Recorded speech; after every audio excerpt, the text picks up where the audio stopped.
Vamos falar hoje sobre a força centrípeta. Todo movimento com curva é um movimento forçado.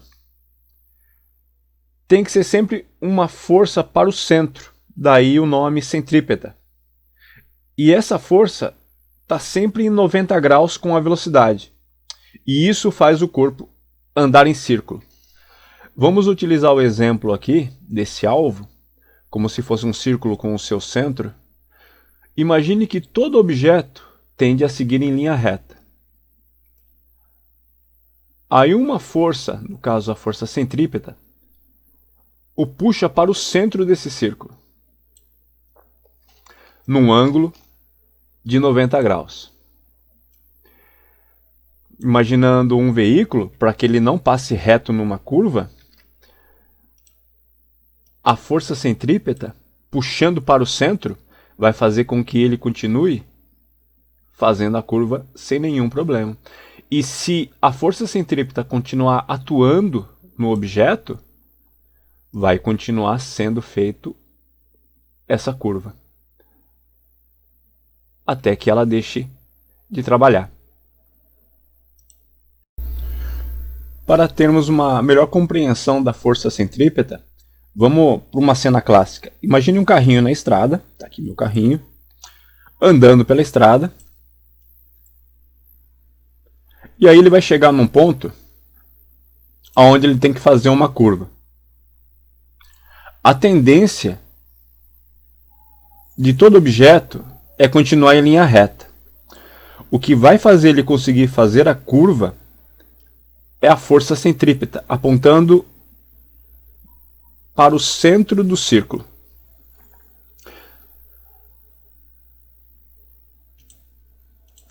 Essa força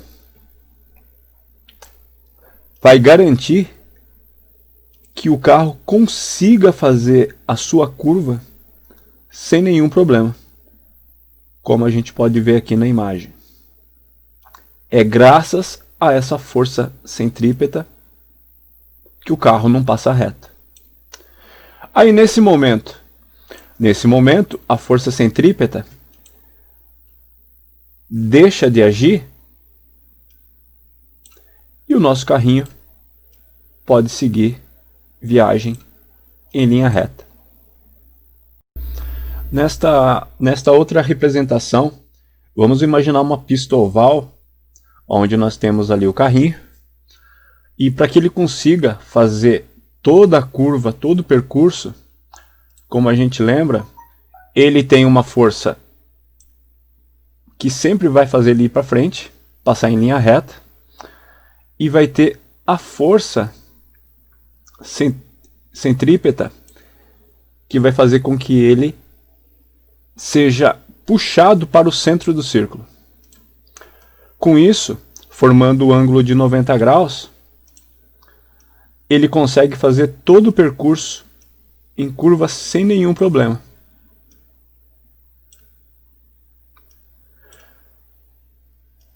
A força centrípeta, ela não é uma força nova. Na verdade, ela é uma força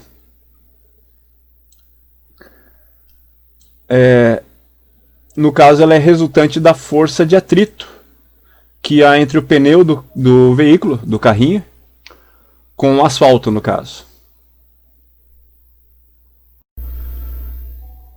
Vamos entender então que todo movimento com curva é um movimento forçado.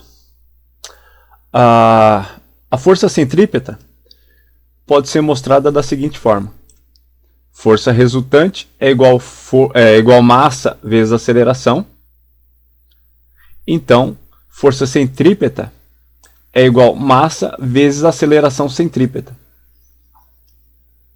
que pode ser também escrita dessa forma: força centrípeta é igual massa vezes a velocidade ao quadrado dividido pelo raio.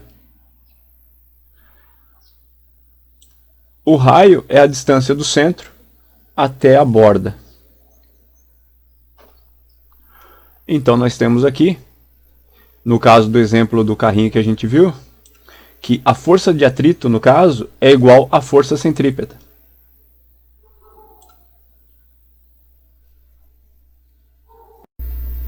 Vamos para mais um exemplo. Vamos imaginar a Terra e a Lua orbitando. Então nós temos aqui a Terra. Vamos achar o centro. E aqui nós temos a Lua. Como vimos, todo objeto tende a seguir em linha reta. O que faz ele fazer as curvas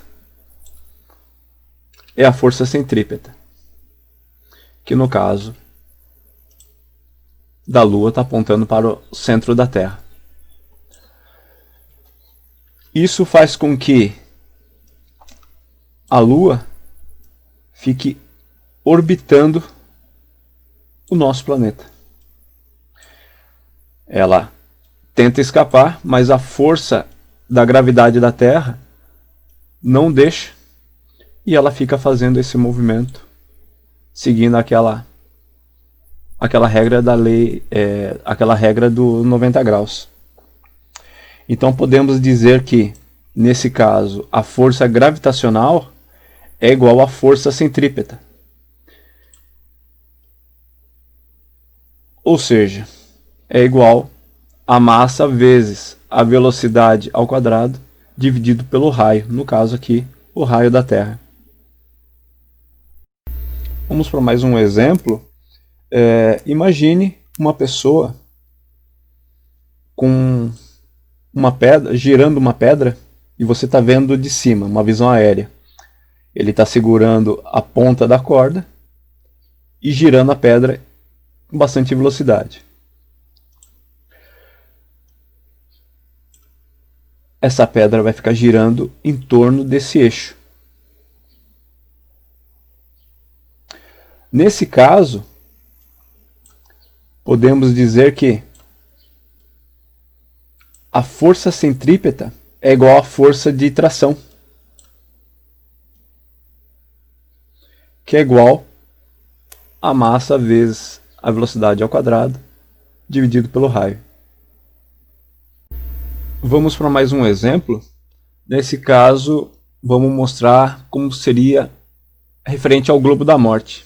Nós temos aqui um motoqueiro que consegue dar uma volta, várias voltas, sem cair dentro de um globo. Vamos entender como que isso funciona. O que eu quero saber nesse caso, qual é a velocidade mínima quando ele atinge esse ponto. A velocidade mínima que ele consegue que não chegue a cair. Então vamos analisar alguns pontos. Na parte de baixo, nós temos duas forças interagindo. A força normal, que aponta para o centro, e a força peso, o peso do carinha com a moto, que aponta, e da gravidade, que aponta para baixo.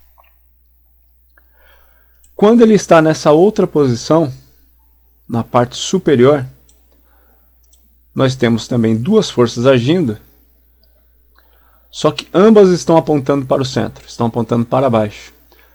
Tanto todo o seu peso, a força peso, quanto a normal também.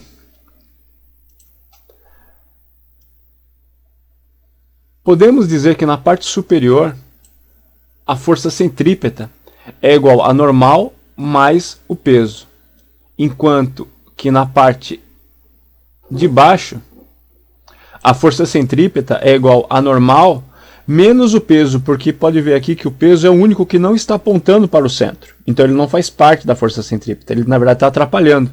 Então é menos. Podemos ver então que força centrípeta é igual a massa vezes a velocidade ao quadrado vezes o raio. O raio aqui no caso do centro desse círculo até sua borda. Então podemos dizer que a normal mais a massa vezes a gravidade é igual à força centrípeta. E aqui podemos fazer uma coisa.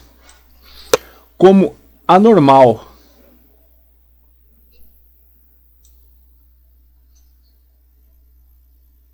Como a normal praticamente é nula, ela não existe aqui na parte superior, a gente pode tirar. Então ficamos com a massa vezes a gravidade, que é igual a massa vezes a velocidade ao quadrado, a velocidade mínima que a gente está querendo, né? E o raio, dividido pelo raio. No caso, nós temos massa dos dois lados. Então também podemos eliminar. Vemos então que velocidade ao quadrado é igual a RG. Então podemos dizer que velocidade é igual a raiz de RG.